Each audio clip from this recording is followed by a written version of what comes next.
Okay, so handa na po ba tayo na mag-aral muli ng mga salita ng Panginoon? Malimit ko itong sinasabi and I believe tandang-tanda nyo na to na kahit saan kayo mapunta sa mga regular na nakaka-attend po dito, that the Word of God is food of our spiritual being.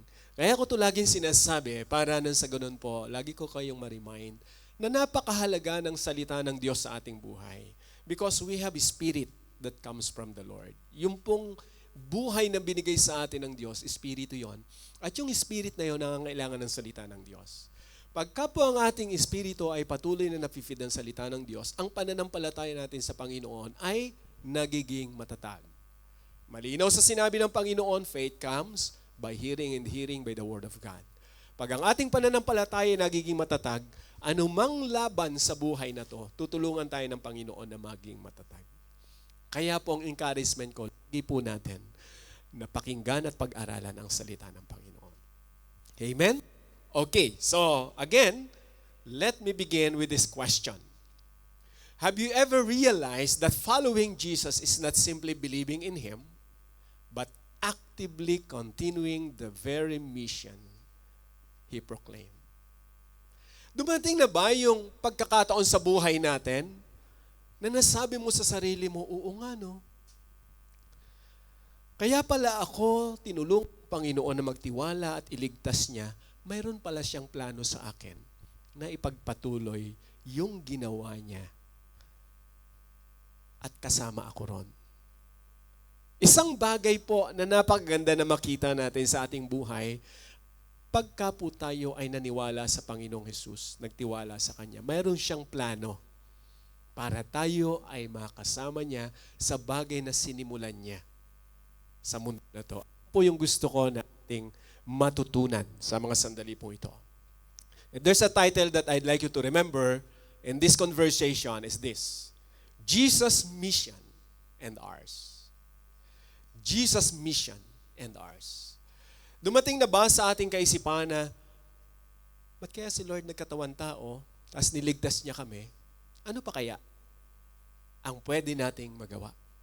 So maganda po na makita natin na ang Panginoong Hesus, ang puso ng Panginoong Hesus po talaga ay kung mapag-aralan lang po natin ang puso ng Panginoon, ang plano niya sa buhay ng tao, hindi po natin lubos na maintindihan kung gaano niya tayo minahal. Pero masasabi ko po, He is enough for us. Sapat ang Panginoon pagka po na-realize natin yung lahat ng bagay na ginawa niya sa atin. Sapat siya sa atin. At dahil sapat siya sa atin, mayroon siyang sinimulan na nais ng Panginoon na ma-realize din natin na kasama tayo doon sa sinimulan niya. So yun po yung point ko. Okay? So let's begin the reading of this verse from Luke chapter 4, 18 to 19. Okay. Sabi po ng Panginoong Hesus, si Lord po mismo, siyang nagsabi niyan. The Spirit of the Lord is on me, because He anointed me to proclaim good news to the poor. He has sent me to proclaim freedom for the prisoners and recovery of sight for the blind, to set the oppressed free, to proclaim the year of the Lord's favor. So gusto ko po na ma-realize natin ano ang nais ng Panginoon na maintindihan ng bawat nakikinig, nag-aaral ng salita ng Panginoon, lalo na nang nagtitiwala sa Kanya from this verse. So if there's one truth or statement that I'd like you to remember, na maintindihan po natin at maituturo ko po sa inyo ngayon, at least for the whole week, we will pray for this statement. Believers are commissioned by Christ Jesus or by Jesus Christ to continue proclaiming His mission. Ulitin po natin. Believers are commissioned by Jesus Christ to continue proclaiming His mission. Tandaan po natin, it is Jesus Christ who commissions every believer. Pagka po sinabi natin commission, ibig sabihin, binigyan tayo ng Diyos ng isa pong kautusan or may pinagkatiwala sa atin ng Panginoon na dapat po nating gawin at gampanan. Ano po yon? ito yung sinimulan ng Panginoong Jesus na gusto ko pong makita natin saan at papaano nagsimula ang Lord nung siya po ay nagkatawan tao. At bakit sinabi ko na kasama tayo ron? Bawat nananampalataya sa Panginoong Jesus, hindi lamang po mga pastor, bawat nananampalataya sa Panginoon are commissioned by Jesus to proclaim, to continue proclaiming His mission. Malinaw po sa salita ng Panginoon, if we will study yung pong mga paalala ng Panginoon nung tumawag siya ng mga disciples, go into all the world, preach the gospel, di ba? Turuan niyo ang mga tao na magtiwala sa akin. At yung pong paalala ng Panginoon na yon ay sa bawat nananampalataya sa Kanya. Kaya ito po yung iiwanan ko sa inyo. Believers, lahat ng nananampalataya sa Panginoong Hesus ay tinawag ng Panginoon para ipagpatuloy yung sinimula ng Lord. Ano po ba yon? Okay. Tingnan po natin. Let's go back to the background of our main text. Luke chapter 4, 14 to 15. Ito po yung account. Jesus returned to Galilee in the power of the Holy Spirit, and news about Him spread through the whole countryside. He was teaching in their synagogues, and everyone praised Him. Take note po yung statement ni Luke. So, ang sabi po ni Luke sa verse 14 to 15, Jesus returned to Galilee in the power of the Spirit. So, clarify ni Apostle or ni Luke, rather, hindi po si Apostle, ni Dr. Luke, the writer of the book of Luke, si Jesus, nung bumalik siya sa Galilee, sabi po niya ron, He is in the power of the Holy Spirit. Bakit po? Pag binasa po natin yung background niyan, after the temptation. Yan po yung account dyan. After the temptation of Jesus, lahat na po ng gawain ni Satanas na gusto niyang pigilin ang Panginoong Hesus ay ginawa niya. But hindi po nagtagumpay ang kaaway. At pagkatapos nun, pinaunawa pa rin ni Luke na ang kapangyarihan ng Espiritu Santo ay nagmamanifest sa Panginoong Hesus at that time. Kaya every time na nangangaral ang Panginoon, ang mga tao nagpupuri sa Diyos kasi nakikita nila ang kapangyarihan ng Espiritu ng Diyos sa buhay ng Panginoong Hesus. And then if we will continue do sa account, He went to Nazareth where He had been brought up, and on the Sabbath day, He went into the synagogue as He was His custom. So practice na po ng Panginoon yon. He stood up to read, and the scroll of the prophet Isaiah was handed to Him. Unrolling it, then take note, sabi ni Luke, He found the place where it is written. Pag tinignan natin yung writing na ito ni Luke, malinaw po, ba? So ang Panginoong Hesus from Galilee, umikot po siya ron sa mga synagogue ng Galilee, nag-preach, and then pumunta siya sa Nazareth. At lagi ugali ng Panginoon, sabi po ron, lagi siyang pumupunta sa synagogue. Ano po itong synagogue? Ang synagogue po is a place where the Jewish people gathered to listen to the Word of God or yung mga kasulatan na sinulat ng mga prophets. Sa panahon natin ngayon, parang ganito yung setting po natin ngayon sa church. Bakit tayo pumupunta na sa church? Para magkinig ng mga salita ng Panginoon, para mag-aral. Nung araw, ang term nila sinagoga. Pero pag naroon sila, uupo sila ron at makikinig sa mga teaching. At si Lord, dahil alam niya na yun yung place na kung saan naroon yung mga tao para makinig ng mga teaching and preaching, lagi si Lord pumupunta ron. Okay. Gusto ko po tingnan nyo at makita nyo yung statement dito ni Luke. Nung ang Panginoong Hesus ay pumunta dito sa Nazareth at pumasok sa sinagoga, may nag-abot sa kanya ng scroll. Diba? May nag-abot. At nung i-open ng Panginoon yon, sabi ni Luke, He found the place where it is written. Mayroong gustong i-emphasize si Luke. Intentionally, may hinanap ang Panginoong Hesus. Hindi lang siya basta nagbuklat. Sino sa inyo nakarinig before na mga Bible cutting reading? Narinig niyo na ba yon? Ayan. Yung close your Bible, then open it. Kung ano yung mabasa mo, yun na yun. Kaya pag nag-pray ka, halimbawa, Bible cutting, Lord, sa mga single, Lord, sino kaya yung ibibigay mo sa akin? Please speak to me. Buksan ang Bible. Tuk! Nabasa niya, in the grace of God. Uy, si Sister Grace. Sa mga lalaki nung po kami mga youth nung araw, ganon. Uy, si Sister Grace na, Panginoon. Ayan. Kasi nabasa yung pangalan Grace eh. Kaya delikado po yung Bible cutting na style eh. Klinos niya ulit to confirm. Ano Panginoon ang gagawin ko ngayon? Kung talagang Sister Grace ko. And then open po. Nabasa niya, and Judas hung himself. Uy, dapat ba na? Diba? So kaya delikado yung yun po yung mga bagay na nagpapaalala lang sa atin. Dito sa point na to, makita natin na intentionally may hinanap si Jesus na gusto niyang basahin. Siguro mapapansin natin sa statement ni Luke, kasi may nag-abot sa kanya eh. So alam ba nung nag-abot sa kanya, sa dami ng mga scroll, alam ba nung nag-abot sa kanya na yun yung hinahanap ni Jesus? I don't think, hindi alam yon. Pero ako po malinaw naman sa Bible, sa doctrine of who Jesus is. Jesus is the Son of God. He knows everything. Walang aksidente po na nangyari sa Panginoong Hesus. Lahat ay nakaplano, pati yung kanyang kamatayan. Ang pagpunta niya rito sa synagogue kasama sa plano ng Diyos. Yung nag-abot sa kanya, hindi man niya alam na may plano ang Diyos, pero si Lord alam niya kung anong klaseng scroll yung iaabot. Kaya hinanap niya. Alam niya kung saan pupunta, and then He found it. At ito yung nabasa nga, yung ating pong main text kanina.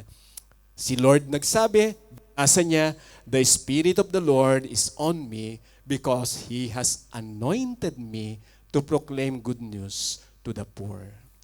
He has sent me to proclaim freedom for the prisoners and recovery of sight for the blind, to set the oppressed free, to proclaim the year of the Lord's favor. Take note po ha, Luke 18 to 19. Doon sa favor, nag-stop na si Lord. Okay? Then what next? Pagtitingnan po natin. Then He rolled up the scroll, gave it back to the attendant, and sat down. The eyes of everyone in the synagogue were fastened on Him. Na-imagine nyo ba yung, kasi po yung binasa ng Panginoon, prophecy yun. Hindi po yun basta-basta binabasa. Kasi, doon sa isang tao na basta lang magbabasa nung scripture na yon, kinakailangan ma-explain niya kung bakit niya binasa yon. That's why itong mga nakikinig na mga Jewish, nakatingin sa Panginoong Hesus, ano kayong sasabihin ito? Bakit niya binasa yon? Ba't po mahalaga sa kanila yon? Just to give you the background. Pag tinignan po natin sa history, the book of the Old Testament ended from the book, no? Yung mga nasulat sa Old Testament ended from the book of Malachi. Yun yung huling-huling libro sa Old Testament.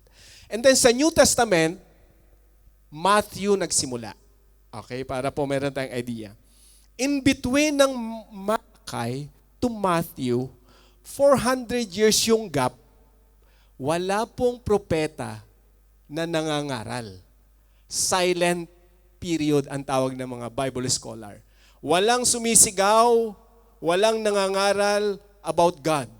So naghihintay sila. Pero ugali nilang pumunta sa synagogue kasi nga naghihintay po sila ng Messiah. Kinakailangan na maranasan nila na dumating na ang Messiah. Kaya lagi silang nasa synagogue. Ito na ngayon yung time na pinanganak ang Panginoong Hesus, na bautismuhan siya, pero marami pa rin hindi nakakaalam na ito na yung time na kung saan dumating na yung Messiah. Walang nakakaalam nun. Ngayon, ito yung event na nag-reveal ang Panginoon. Pansinin natin yung verse 21. Tinuloy ni Lord. Di nakaupo na ang Panginoon. Siguro, na-imagine nyo ba yung, iba tayo pagka umuupo, nagkakapi-kapi lang, yung relax ka lang. Tapos yung mga tao nakatingin sa iyo, nag-aabang kung ano yung next move mo. Kasi meron kang revelation eh. Meron kang sinabi. Ngayon, aabangan nila ano yung next statement na lalabas sa iyo kasi mahalaga yung sinabi mo. O paano mo ngayon i-explain yan? So ito yung sinabi ni Lord. He began by saying to them, today, this scripture is fulfilled in your hearing. Boom! Parang bomba po yan. Kapag ka po ang isang Hudyo sa kaisipan ng Jew, may nag-claim na ang scripture ay nagkaroon ng fulfillment, hindi po sa kanila ordinary yun. Kinakailangan ma-prove mo na talagang fulfillment yung nangyari or sa'yo nangyari yan. Sa bibig mismo ng Panginoon, so sabi niya, today, this scripture is fulfilled in your hearing. Ibig sabihin ng Panginoon, nangyari ngayon, sa araw na to, you witness na yung binasa ko sa inyo, the Spirit of the Lord is on me and He anointed me to proclaim. So yung binasa na yun ng Panginoon, fulfillment sa araw na yon, and Jesus claimed it. So kaya yung mga, kumbaga po ay Jewish people na naroon sa synagogue, nabigla sila, nagulat sila doon sa proclamation ng Panginoon. Now, pag tinuloy po natin yung ating understanding dito, kaya sila nagulat kasi si Isaiah ang nag-pronounce nung binasa ng Panginoon. Isaiah chapter 61, verse 1 to 2. Alam na alam ito ng mga Jewish kasi they are waiting for the Messiah. At ito po yung prophecy ni Isaiah na ang Messiah, okay, doon sa mga naka-attend po ng preaching ko last week, we studied that Jesus is the Messiah, ibig sabihin, the anointed one or Son of God. So, malinaw po sa kanila, sa mga Jews, yung prophecy ni Isaiah. Ang sabi ni Isaiah, 700 years before the birth of Jesus, approximately, sinabi na ito ni Isaiah, the Spirit of the Sovereign Lord is on me because the Lord has anointed me to proclaim good news to the poor. He has sent me to bind up the heart or the brokenhearted, to proclaim freedom for the captives and release from darkness for the prisoners, to proclaim the year of the Lord's favor. Natatanda mo ba? Natatanda yung pong binasa natin kanina. Si Lord, nag-period siya doon sa favor. Pero ang statement ni Isaiah, may kasugong pa eh. And the day of vengeance of our God to comfort all who mourn. Yan yung prophecy ni Isaiah. At marami pa siyang sinabi dyan. Pero nung binabasa ni Lord, intentionally, nag-period siya sa Lord's favor. And then He closed it. At umupo na siya. At sinabi niya, today, this is scripture fulfilled in your hearing. Malinaw po sa sinabi ni Isaiah na darating talaga itong panahon na to. Na ang Messiah ay magiging tao. Ang anak ng Diyos ay magiging tao.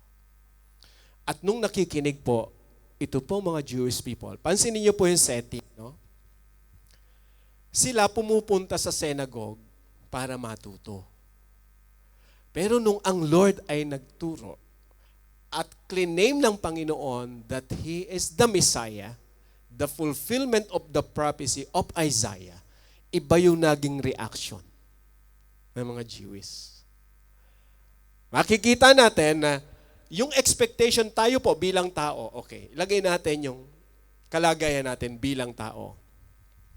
Alam na alam mo halimbawa, bigyan ko kayo ng isang illustration. Alam na alam mo halimbawa na ikaw ang nanay nung anak na, sabihin na natin, na involved sa isang sitwasyon na siya'y sikat na. Sikat na sikat yung anak mo. Hindi natin alam kung bakit siya naging sikat. Basta sikat siya. Ikaw yung nanay o ikaw yung magulang. Ngayon pumunta ka sa isang lugar na kung saan hinahanap nila yung katotohanan patungkol doon sa anak, sino ang nanay niyan, sino ang ganyan-ganyan. Tapos nagsalita ka, ako yung magulang. Narito ako ngayon para magpakilala. Tapos itong mga naghahanap ngayon, hindi nga, ikaw ba talaga? So hindi nila mapaniwalaan na yung nagsasalita, yun talaga yung tunay na magulang. Naghahanap sila ng proofs. Or probably, ayaw talaga nilang paniwalaan kahit totoo na siya yung magulang. Sa event na to, mga kapatid, sa bandang huli makikita natin kung ano ang naging response nito pong mga Jewish people na pumupunta sa synagogue para matuto, pero iba yung naging reaction. Tuloy natin, no? Kung titingnan po natin, tuloy muna natin yung ating pong learning. Nung ang Panginoong Hesus, inisa-isa niya yung sinabi ni Isaiah, masasabi po natin ito yung mission ng Panginoon, the mission statement. Una niya sinabi is to proclaim good news to the spiritually and materially poor. Malinaw po na ang plano ng Panginoon. Of course, hindi po yung pong salitang poor na sinabi ng Panginoon doon, ay hindi lang basta-basta yung hirap na naranasan ng tao materially or financially. But most especially is the spiritual condition of the person. Ano yung ibig po sabihin nito? Pag binasa natin yung statement ni Matthew doon sa sinabi ni Lord the Beatitudes, unang-unang sinabi ng Panginoon, blessed are the poor in spirit, for they will see the kingdom of God. So malinaw yung paalala ng Panginoon na ang Messiah ay bababa to preach the good news para po yung tinatawag po na gihirap, yung naghahanap, the poor in the spirit is yung naghahanap ng katotohanan ay magkaroon po ng clarity. Hindi po ito yung basta lang material or financial need, although alam natin God provides. Siya naman po yung nagpo-provide ng lahat. But literally, kung sasabihin natin na literal na hirap yung pinag-uusapan dito, financially or materially, hindi naman po lahat naging milyonaryo yung mga Jewish people nung dumating si Lord eh. Diba? Yung iba na natili pa rin mahirap materially and financially. Kaya nga may mga widow na tinutulungan sa Book of Acts kasi wala rin silang kakayanan.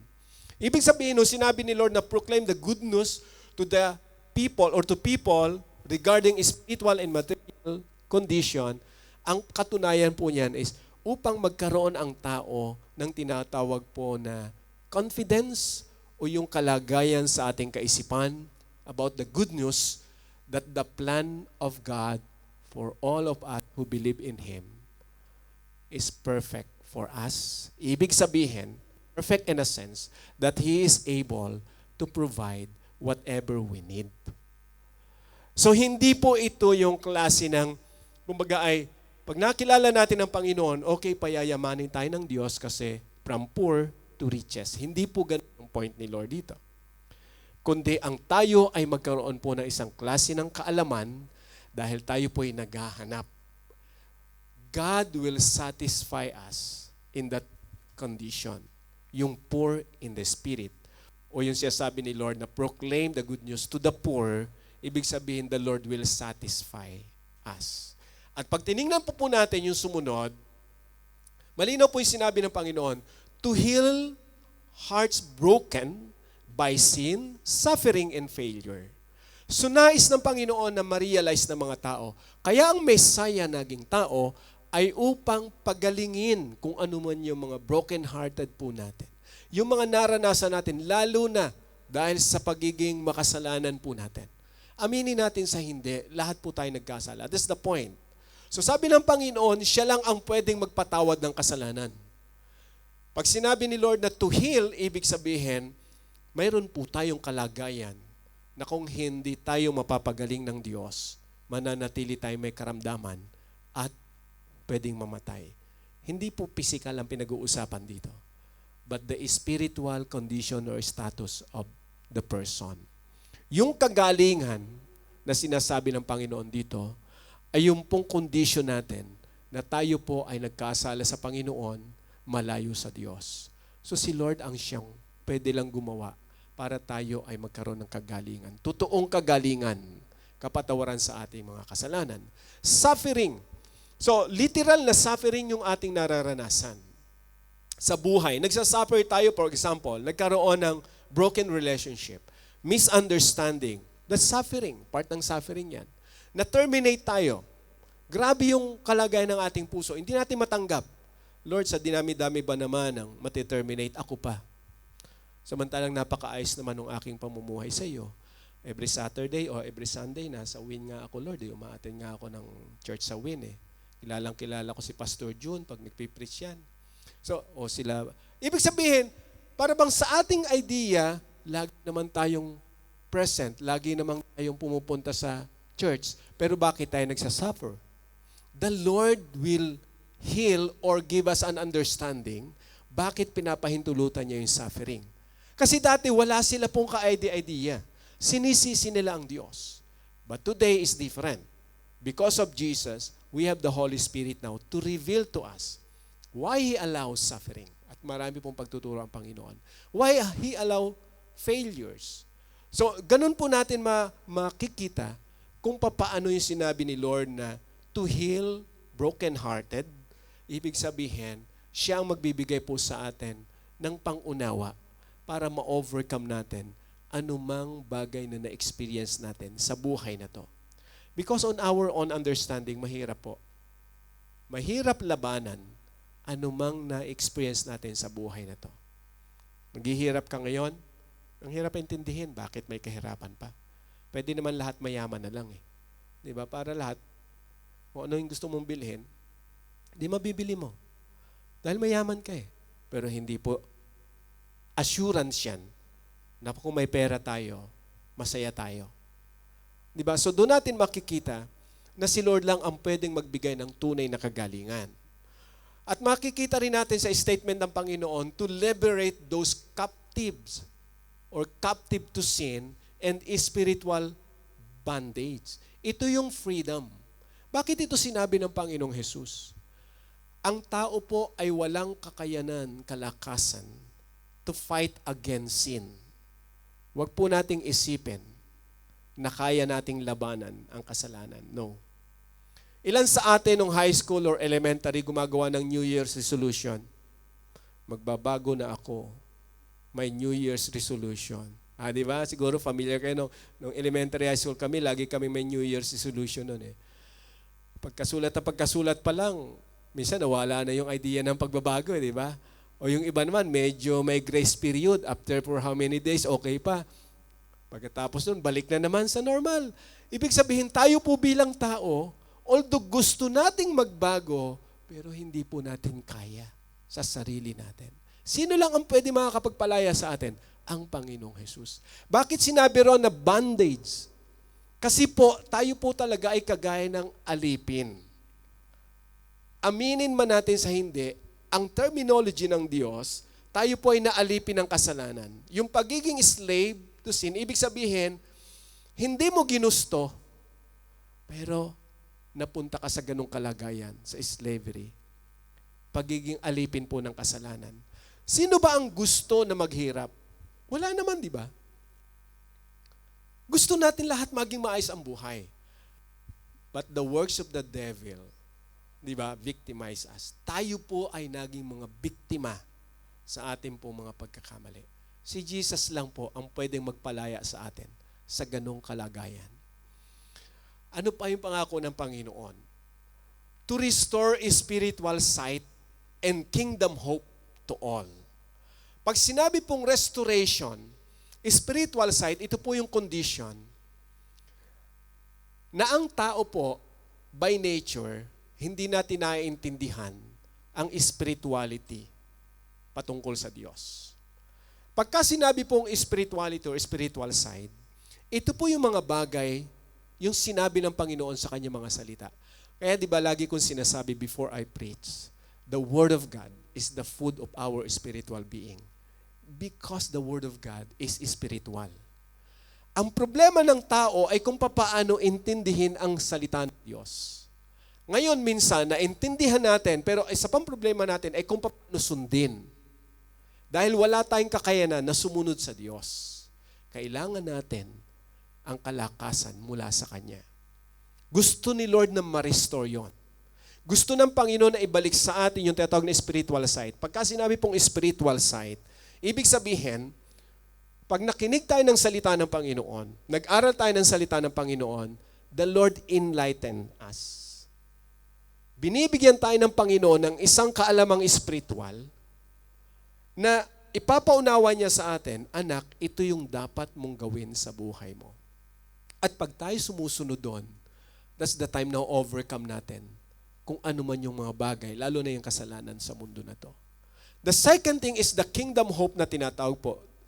Pag pinag-aralan po natin ng kingdom of God or the kingdom hope, it is about the rule of God in our lives. So, ire-restore ng Diyos sa pamamagitan ng Panginoong Hesus yung panuntunan ng Diyos sa buhay natin na nakalimutan natin dati. Kasi nga gumawa tayo ng mga sarili nating plataforma sa buhay. Ito yung gusto ko mangyari, ito yung gusto ko mangyari, ito yung gusto ko mangyari. At the end of the day, nakita mo yung sarili mo, bakit ako narito?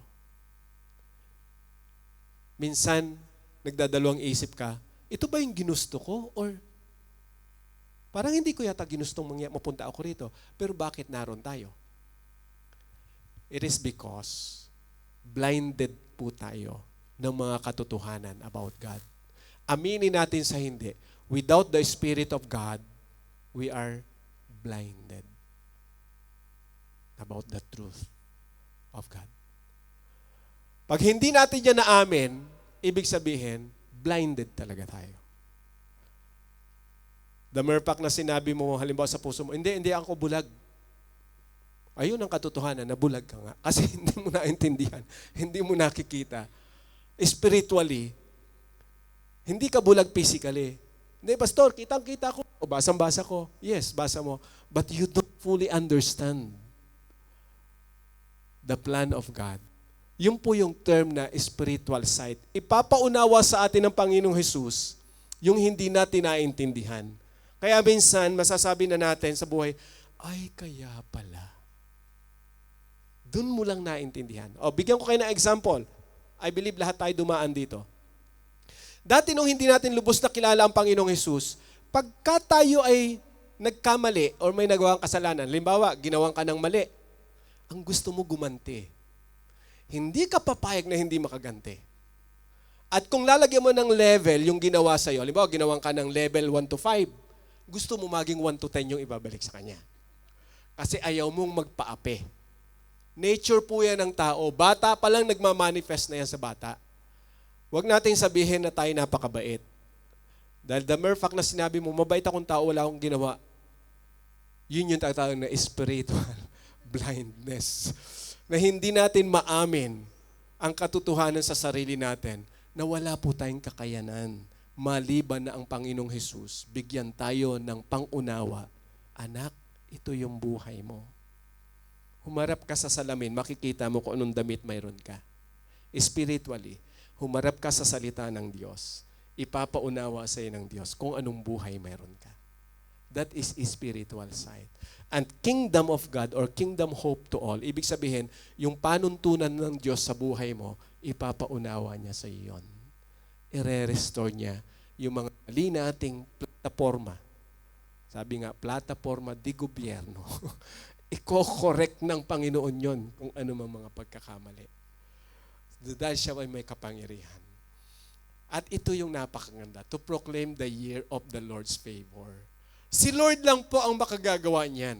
At pa ang background niyan sa Old Testament. By study po, ang background niyan po, pag nabasa natin Leviticus chapter 25, mahaba-haba po yan, and Isaiah chapter 61, Isaiah chapter 58, makikita po natin ito pong practice na to ng mga Jews. Every 50 years, ang ginagawa po nila, death were canceled, slaves were released, property was restored, new beginnings were given. Sana all. Utang, kansilado. Can you imagine? Can you imagine yung command na yan ng Panginoon nung araw? Ang tawag po nila dyan is the year of Jubilee. Okay? Nang ibig sabihin, yung study po, pag binasa yung Leviticus, nag-command si Lord, every 7 years, so kung mga sa lupa o taniman, huwag kayo magtatanim. Kasi pagpapahingahin nyo yung lupa. Para na sa ganun yung ani nun, maging masagana lagi. So kung isa yun sa command ng Panginoon, i-multiply mo ng 7 times yung gagawin mo na yon. So 7 times 7 is 49 years, di ba? Sabi ni Lord, on the 5th year, kung may mga utang na natira, kung sino man yung nangutang sa iyo, ng mga kababayan mo, Jewish, kung may slave ka, kung may property ka na na-embargo dahil isinanla mo, hindi mo na natubos. Sabi ni Lord, babalik kayo sa inyong mga lupa kung saan-saan at ire-restore para sa inyo kung ano man. Magsisimula ka ng bagong buhay. So 50 years ang hihintayin. Diba? So halimbawa, parang tayo dito, for example, nasa Hong Kong. Marami tayong utang halimbawa sa Pilipinas.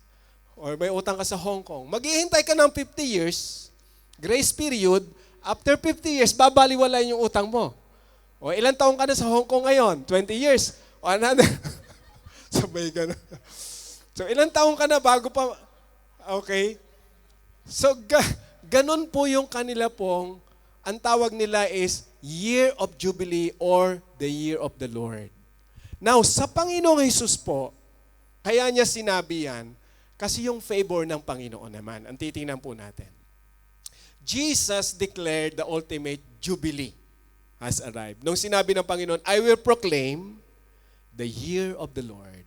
So through Jesus, yung kasalanan po natin, sin debts are forgiven, spiritual captives are released, broken lives are restored, and hope is renewed. Only Jesus can give this. Kaya binanggit ng Panginoon yung tinatawag niya na favor. Another word ng favor po sa Bible is grace of God. Kaya nagkaroon po ng kalagayan ang tao ng ganito. Hindi mo nahihintayin yung 50 years sa Panginoon. Pero hindi utang sa bangko yung pinag-uusapan dyan. Okay? Yan po ay yung mga kasalanan natin na anumang laki ng kasalanan, patatawarin tayo ng Panginoon dahil sa Kanya.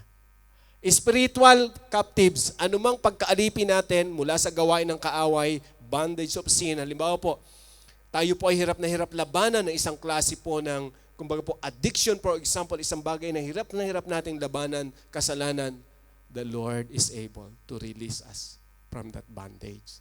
Yun yung point ng Panginoon. Broken lives are restored. Relationship will be restored because of Jesus. So minsan mahirap masira ang relasyon. Alam natin yan. Mahirap po na ang pamilya ay mawasak. At may mga pagkakataon na ang relasyon, sabi nga unrecoverable. Ibig sabihin, hindi mo na pwede pang ma-recover sa gaya ng dati. What you need to do is to accept whatever the consequence. Mahirap yon kung wala kang Kristo. Paano mo tatanggapin ang isang broken lives? Ang isang relasyon na nasira? Dahil marahil minsan sa pagkukulang o pagkakamali, nasisira ang ating relasyon. Si Lord ang pwede makatulong sa atin. Anak, kung ano man ang mga nangyari from the past, hindi kayo nagkaintindihan, hindi nyo recover kung anong naging relasyon nyo. Relasyon halimbawa sa magulang, sa asawa, sa mga anak. Jesus is able to help us to restore whatever it is. At kung may mga bagay, halimbawa, in reality in life, dumarating ito. Halimbawa, relasyon ng mag-asawa, hindi na talaga ma-restore dahil ibig sabihin, hindi na kayo magkabalikan.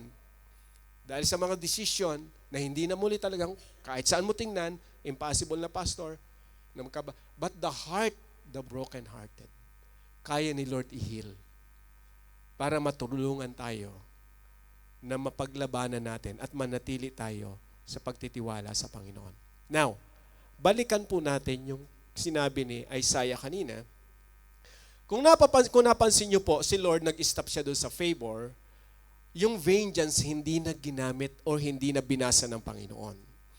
Based po sa study, kasi po, yung term na vengeance ay hindi kasama sa fulfillment na sinabi ni Lord nung sabihin niya, today, this scripture is fulfilled in your hearing. Hindi kasama ron yung vengeance. Kasi hindi po paghihigante ang dahilan kung bakit bumaba ang Panginoong Hesus, ang Messiah. Kaya sa bumaba, para bigyan ng favor ang tao. Kaya ang isinama lang niya yung the Lord's favor. So kailan yung vengeance? Base sa pag-aaral, malaki ang probability na mangyayari yon sa second coming of Jesus. Mafulfill yung tinatawag na vengeance na sinabi nila Peter, huwag kayong gaganti sa anumang pagkakamaling ginawa ninyo o ginawa sa inyo because sabi ng Panginoon, vengeance is mine. Ako ang gaganti para sa iyo. Huwag ikaw, kasi pag ikaw ang gumanti, pati ikaw magkakasala. Promise yun ni God sa mga Israelites. So hindi isinama ni Lord sa fulfillment kasi hindi naman talaga yun yung purpose niya at the time. Ang purpose niya ay ang iligtas ang sanglibutan at yung vengeance na sinabi ni Isaiah, probably darating yun sa panahon na ang Lord ay hatol sa sanglibutan. So pag itutuloy po natin yung reading, kaya sabi ko nga, Jesus' proclamation of His mission calls every believer to submit wholeheartedly and continue His mission or Jesus' mission in the world. So mahalaga na makita po natin to. Na yung proclamation ng Panginoon na yon, sinimulan niya, dapat makita natin bilang mananampalataya sa atin pinagkatiwala ni Lord to continue. Pastor, paano yon? Hindi naman ako pastor. Simple lang ako na nagtitiwala sa Lord. Hindi natin kinakailangang maging pastor. Hindi natin kinakailangang maging elder ng church para lang mag-proclaim ng goodness ng Panginoon. Hindi ko naman sinasabi na huwag ka nang mag-aspire na lumago sa pananampalataya para someday maging isa ka sa mga elder or pastor. No. Kung mag-aspire tayo na matuto, gawin po natin. So be it. Mag-aral tayo, kaya mayroon nga po tayong discipleship class eh. Pero wag natin kailanman isipin na pagka hindi ka pa leader, ay hindi ka magagamit ng Panginoon to proclaim the mission that He started. That is wrong. Kasi kahit nagsisimula ka pa lang sa pananampalataya, yung kabutihan ng Diyos na pirananas na sa iyo, yun na yung mensahe na binigay sa iyo ng Diyos para sabihin mo sa iyong mga mahal sa buhay, una-una mga kaibigan. Yung pagbabago, yung relasyon mo sa Panginoon, that's already the gospel of Jesus sa buhay mo. Kaya po tayo ay nagagamit ng Panginoon kahit nagsisimula pa lang tayo sa pananampalataya. Pastor, hindi pa ako perfect eh. But sino ba ang perfect? Di ba? Hindi natin gina-justify yung mali. Na, ay okay lang palang magpagamit sa Lord kahit ako makasalanan. No, hindi yun ang point. Hindi okay kahit tayo makasalanan. We need to acknowledge our sin. Ang sinasabi ko po, pwede tayo magamit ng Panginoon. Whatever conditions that we have in life, if we will surrender our lives to Him, wholeheartedly if we will submit to Him, we can continue the sharing of the gospel. Sa mahal mo sa buhay, sa kaibigan mo, na masabi mo that God is true to His promise. So kung itutuloy po natin, kaya nasabi ko nga, believers are commissioned by Jesus Christ to continue proclaiming His mission. Tandaan po natin, ang Panginoong Hesus ang nag-commission sa atin. Hindi ang pastor, hindi ang church. Eh pastor, paano yun? Kayo ang nag-assign sa akin eh. Let me clarify. The program of the church, so we plan, the leaders of the church, we plan. But in terms of commissioning, ibig sabihin, giving the authority and power to preach the gospel of Jesus, dapat malinaw sa atin, it is Jesus who gave us the authority. Not anyone else. Kahit po hindi pa tayo, halimbawa, hindi pa tayo sinabihan ni pastor na mag-share. Hindi ka na mag-share. Hindi yun, mali po yun eh. Wala pang command si pastor na mag-share ako eh. Hindi muna ako mag-share. Mali po yun ha. Minsan, darating sa buhay mo, may revelation sa iyo ang Panginoon. Yung kabutihan ng Panginoon. You need to proclaim it. You need to share it to your loved ones. Hindi kinakailangan na para bang laging kung ano yung sinabi ni pastor, kung ano yung sinabi ng kapatid, yun lang gagawin ko. Pagka po proclaiming the gospel, we have common denominator na tinatawag po rito. Ang ating mensahe ay iisa. Ang Panginoong Hesus, na ating pong Mesaya, ang ating Kristo, ang ating ibinabalita, ipinapaunawa. So it's good, of course, sa atin po, we encourage everybody to share the gospel. So me as a pastor, I encourage everybody to share the gospel. Pero halimbawa, sabihin natin, Pastor, hindi mo naman sa akin sinabi directly na mag-share ako. No need na po na magkaroon, halimbawa kami as pastor, ng information directly to share the gospel. No. Because Jesus already commanded all the believers that we should proclaim the goodness of God in this world. Lahat po tayo.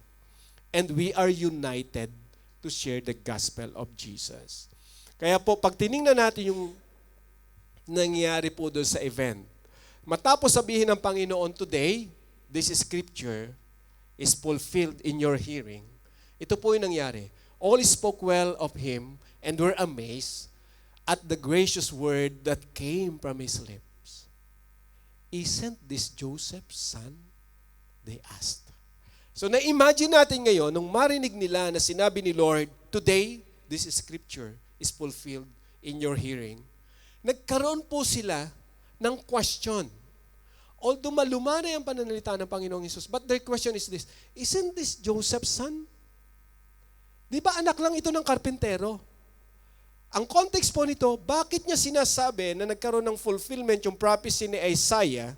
Kasi para po sabihin ng isang nakatayo, the Spirit of the Lord is on me, He anointed me to proclaim, at sinabi ng Panginoong Hesus, today, this scripture is fulfilled in your hearing. Ibig sabihin, sa idea ng mga Jewish, sinasabi mo ngayon na ikaw ang Messiah. That's the impact. Dahil yun yung dating sa kanila, binalik kanila, nag-usap-usap, totoo ba yung narinig ko? Totoo ba yung narinig ko? Na siya raw ang Messiah?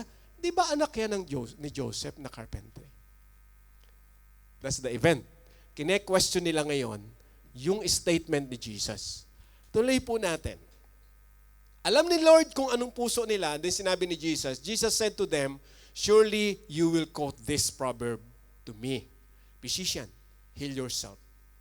And you will tell me, do here in your hometown what we have heard that you did in Capernaum. Imagine, hindi naman nagsasalita yung mga kausap ni Lord.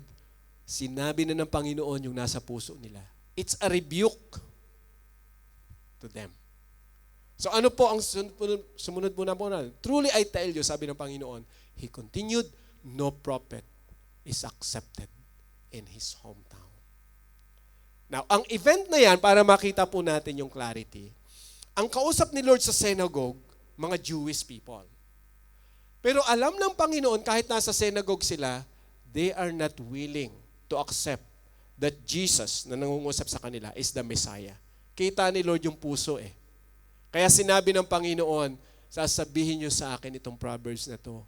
Diba? Kung talagang manggagamot ka, pagalingin mo kami. Alam niyo po yung mga statement na yun na isang rebuke sa kanila.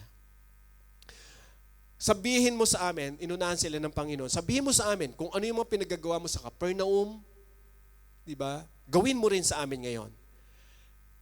The mindset is this, sinasabi mo ikaw Messiah, o sige, gawin mo yung pinagagawa mo dun sa Capernaum, gumawa ka ng himala, gawin mo rin dito sa amin. Sinagot sila ni Lord, ang propeta ay hindi pinapaniwalaan sa sarili niyang bayan. Saan niya kinote yan? Binasa niya po at sinabi niya sa kanila yung pong event sa Old Testament. Si Jeremiah, na kung saan po ay almost 3 years and a half, na nagkaroon ng famine sa lugar ng Israel during the time, na kasama po yung Lebanon. Kasi sa record ng Bible, sabi ni Lord, yung propeta niya, instead na gumawa ng himala sa mga Israelita, inutusan ng Diyos, pumunta sa isang balo sa Sidon. Yung pong Sidon, lugar yan ng Lebanese. Sa ngayon. At yung pong lugar na yon, mga Gentiles yung nakatira doon.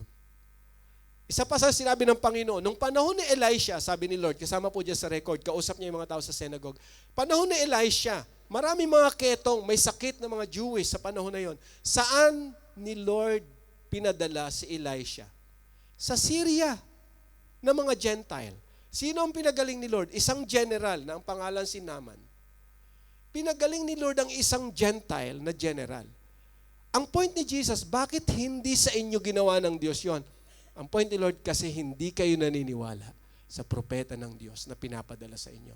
And the same thing na nagsasalita si Jesus sa panahon nila, hindi kayo naniniwala sa akin na ako ang Messiah. Grabe, no? Imagine, ha? Itong mga tao na to nasa synagogue.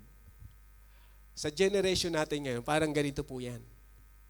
Nasa church, nag-uusap-usap. Tapos nung sinabi ni Lord yung truth, sabi ng mga church attendee, no. Hindi ikaw ang Messiah.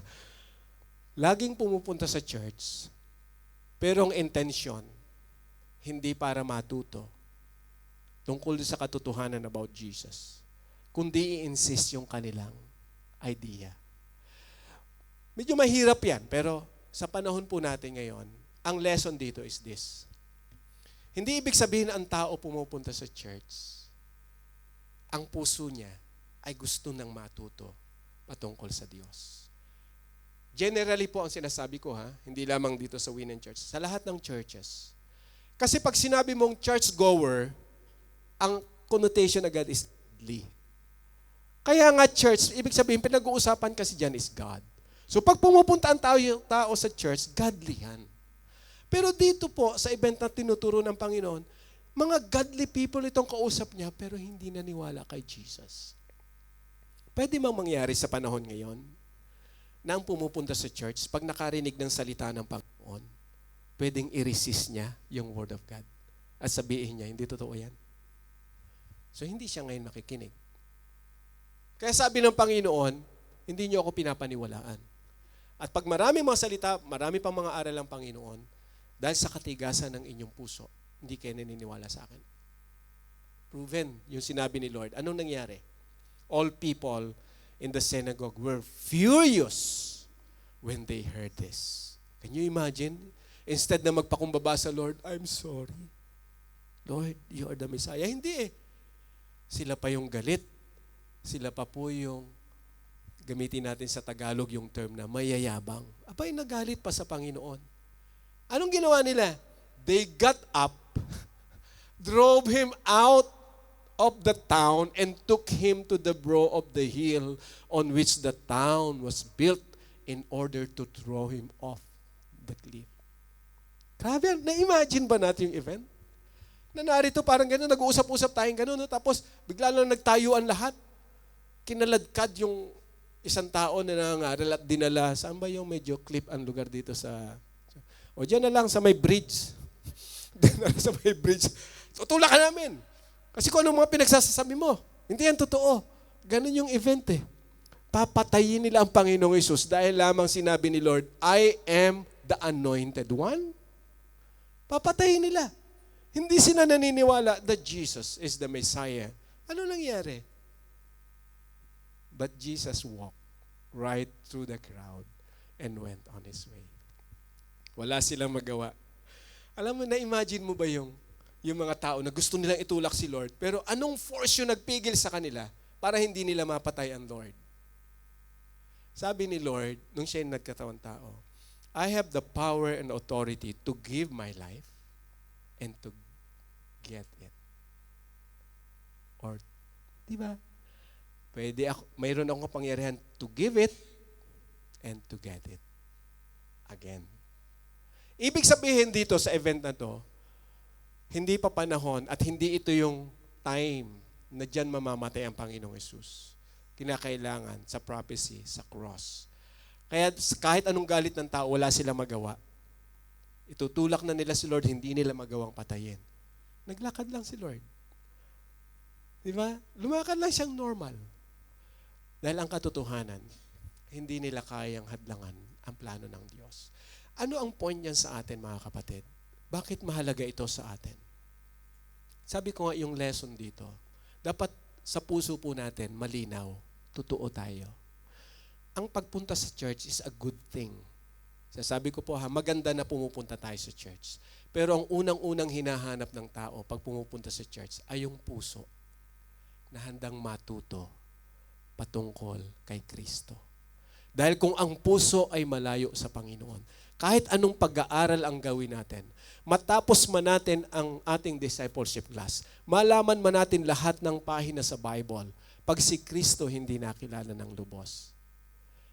Kagaya tayo nito mga tao na magagalit din pagka na-rebuke, na pagsabihan, kapatid, mali yata yung ginagawa mo kasi hindi na ayon sa kalooban ng Panginoon. Ay, wag mo ako sabihan mali, matagal na ako dito. Elder ako Ang dami, minsan ang puso ng tao pagka nauna yung, di ba, yung kaisipan na mas marami siyang alam. Yun yung mga Jew Marami silang alam kasi laman sila ng synagogue. Pero sabi ng Panginoon, your heart is far from me. Kaya dito natin makikita mga kapatid, na ang Panginoong Jesus, gusto niya na matuloy yung mission. So anong ginawa ni Lord? Pag binasa po natin chapter 5, tinawag na niya sila Simon, yung mga apostle. Kasi yun doon sa mga taong palasimba, walang nag-respond sa Lord. Laman ng synagogue, laman ng simbahan, pero hindi sumusunod sa Panginoon. Ang ginawa ni Lord, pumunta sa labas. Sila Matthew, sila Peter na mangingisda, tinawag ng Panginoon, Peter, follow me. Di ba? Parang ang situation ngayon mga kapatid ganito, si Lord tumatawag ng tao. Pag nasa church tayo, kinakausap tayo ng Panginoon. Kung ang puso natin malayo si Lord, pwede siyang tumawag from outside para magamit niya to preach the gospel. Hindi ibig sabihin church goer, okay na. Hindi ko naman sinasabing huwag tayong pumunta sa church. Pero ang point ko lang to balance. Hindi ibig sabihin palasimba, okay na. No, hindi po. Magiging okay if Jesus is the center of our life. Dapat ang pagsimba ay bunga ng pagmamahal sa Panginoon. Bakit tayo pumunta sa church? Because malinaw sa atin, Lord, I love you. Ikaw yung pinaglilingkuran ko. Kaya pag tayo natututo, may humility tayo before the Lord. Pag tayo na i-correct, inaamin natin, Lord, sorry, nagkamali ako. Doon natin po makikita ang totoong mayroong Kristo. Kaya sabi ko, have you ever realized that following Jesus is not merely believing in Him, but actively continuing the very mission He proclaimed? Pag tayo po nagkaroon ng ganitong realization, makikita natin sa sarili natin, oo nga, Lord, no? Nagtitiwala ako sa iyo, pero ang kulit ko minsan. Ayaw ko makinig. Ayaw ko sumunod sa iyo. Doon tayo kinakausap ng Panginoon, anak, hindi lang kita iniligtas. Gusto ko na maipagpatuloy mo ang sinimulan ko na kung papaano ako nagpahayag ng pagmamahal ng Ama. Kung papaano ko sinabi na ako ang Messiah, ituloy mo yon. Ipamalita mo yon na ang nakilala mong Kristo ay totoong Messiah. Huwag po nating sarilinin. Dahil kasama tayo ng Panginoon sa plano niya.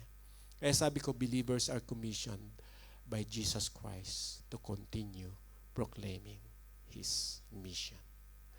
This is my last advice, brothers and sisters. Let's help others realize that Jesus is the Christ. Paano natin gagawin ito mga kapatid? So ngayon, siguro naman marami tayong ways and means. One way na pwede nating magawa is this. Di ba lahat naman tayo may mga FB page or FB? Pwede nating gamitin yan to share the good news and the goodness of God, yung pasasalamat sa Panginoon.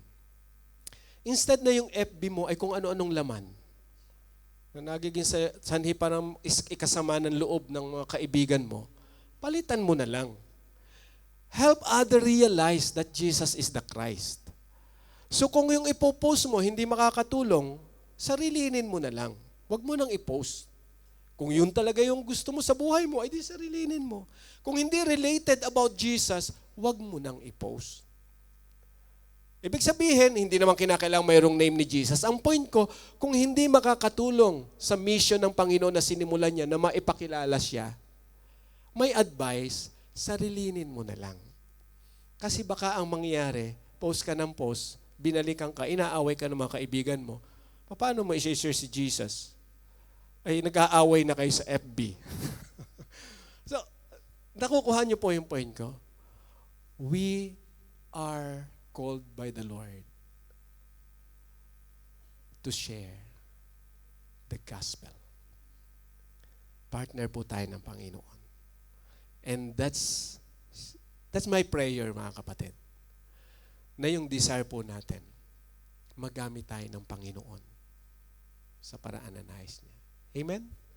Marami pa pong way sa ating pakikipag-usap sa mga mahal sa buhay. Ipakilala natin kung sino ang Panginoon. By words and action, help others realize that Jesus is the Christ. Malino sa atin kung sino si Kristo, ipakilala natin kung sino ang Panginoon sa buhay natin at sa Bibliyang paraan. Amen?